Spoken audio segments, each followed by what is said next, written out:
आगे बढ़ते हैं, रायपुर से खबर बता देते हैं। बीजेपी ने जारी की 4 प्रत्याशियों की लिस्ट। कसडोल, बेमेतरा, बेलतरा और अंबिकापुर के नाम तय। बेलतरा से सुशांत शुक्ला को मिला टिकट, तो अंबिकापुर से राजेश अग्रवाल को टिकट मिला है। बीजेपी ने बाकी बचे 4 प्रत्याशियों की घोषणा कर दी है।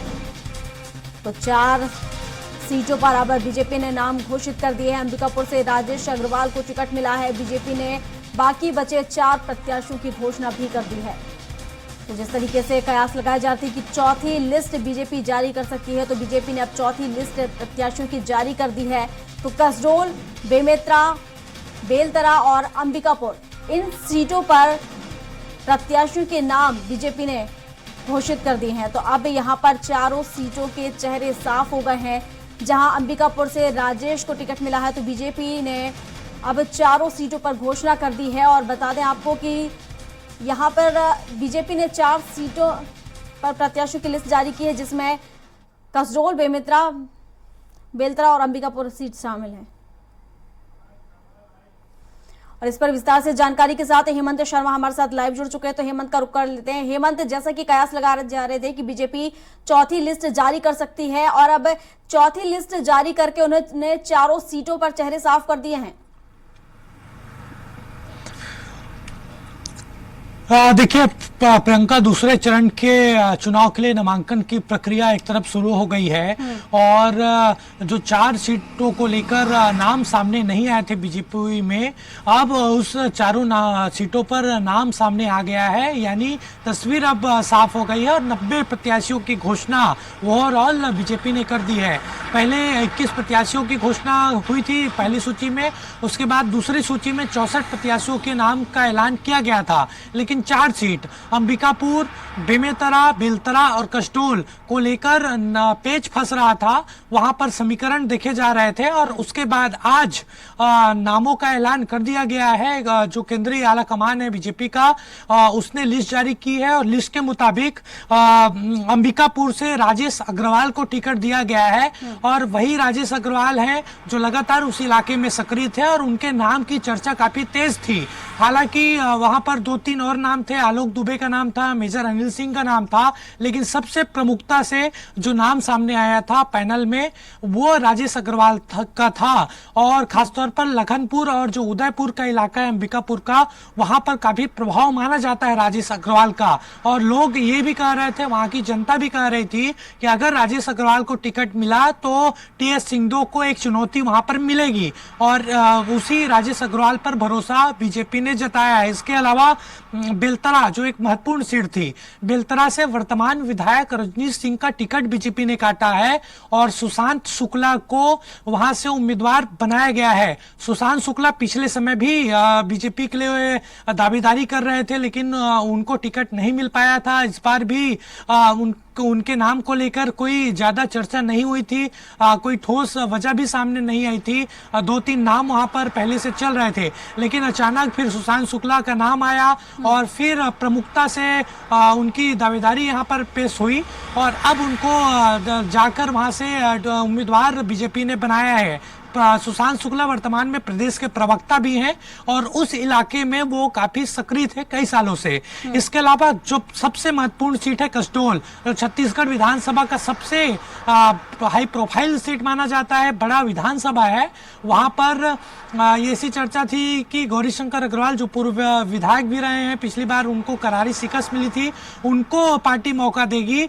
लेकिन जो समीकरण वहां पर बन रहा था, और हमने पहले ही बताया था, स्वराज एक्सप्रेस ने पहले ही बताया था कि किसी धीवर समाज, निषाद समाज के व्यक्ति को वहां से टिकट मिलेगी, और धनीराम धीवर को वहां से प्रत्याशी बनाया गया है। लेकिन धनीराम धीवर का विरोध वहां पर होगा, क्योंकि वो बिल्कुल नए चेहरे हैं, उनको वो ज्यादा सक्रिय भी नहीं रहते बीजेपी के को लेकर। लेकिन इसमें जो खबर हमें मिल रही है, गौरीशंकर अग्रवाल ने ही उनके नाम को लेकर पेशकश की थी।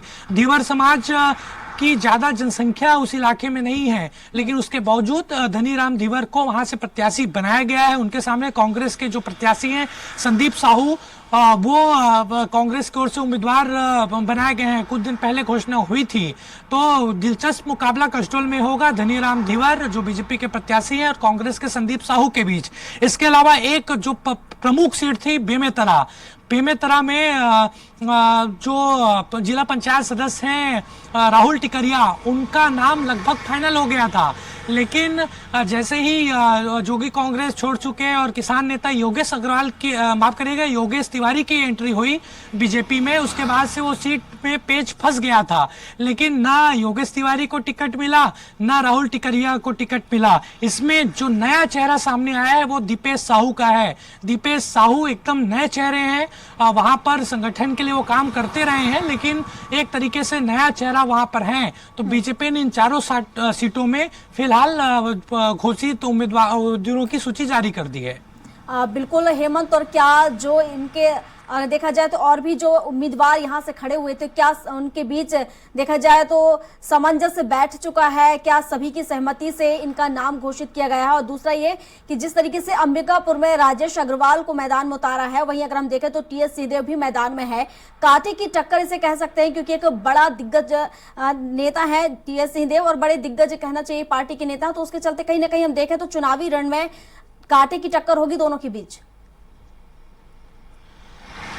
देखिए, चारों सीटों पर काफी रायशुमारी बीजेपी ने की है और काफी चर्चा कार्यकर्ताओं से भी वहां पर हुई थी कि किसे टिकट दिया जाए। वहां के स्थानीय नेताओं से भी चर्चा हुई थी और जिन चारों सीटों को लेकर नाम का ऐलान हुआ है वो प्रमुख सीटें हैं। उसमें कसडोल, बेमेतरा, बेलतरा, अंबिकापुर में मैं राजेश अग्रवाल के बारे में बता दूं। राजेश अग्रवाल को लेकर शुरू से चर्चा थी कि उनको टिकट दिया जाए। वहां के स्थानीय जो बीजेपी के करता है वो भी बड़े नेताओं को ये बात कह चुके थे, लेकिन पेच फंसा हुआ था उस इलाके में। समीकरण देखा जा रहा था और राजेश अग्रवाल की जो सक्रियता है वो उस इलाके में काफी है। मैंने दो इलाकों का जिक्र किया कि उदयपुर और लखनपुर, इन दोनों इलाकों में टीएस सिंहदेव बड़ी लीड हासिल करते हैं चुनाव में। लगातार वो वहां से लीड हासिल करते हैं। 2018 के विधानसभा चुनाव में भी वो दोनों इलाकों से काफी बढ़त उन्हें मिली थी।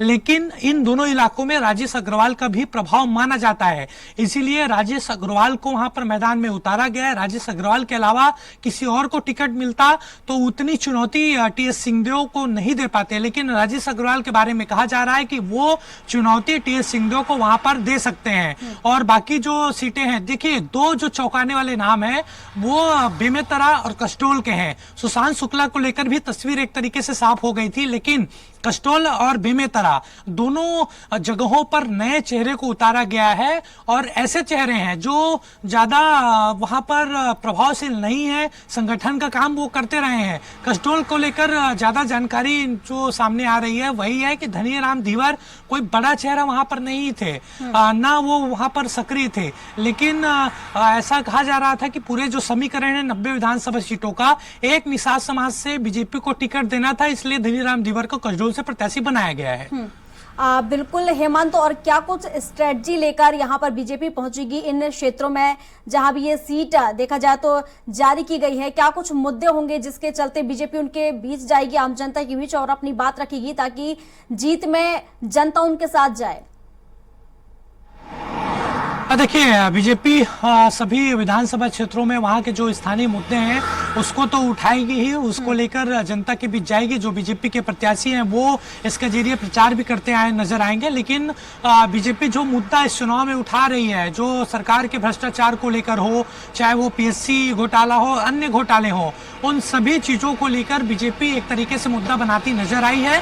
और ये जो भ्रष्टाचार का मुद्दा है वो बीजेपी के लिए कितना काम करेगा वो तो चुनाव रिजल्ट के बाद पता चलेगा। लेकिन प्रमुख तौर पर जो भ्रष्टाचार के मुद्दे हैं उसको लेकर बीजेपी चुनाव में जा रही है। लेकिन स्थानीय तौर पर जो वहां के मुद्दे हैं अलग अलग विधानसभाओं के, वहां पर भी जो बीजेपी के प्रत्याशी है वो उठाते नजर आएंगे।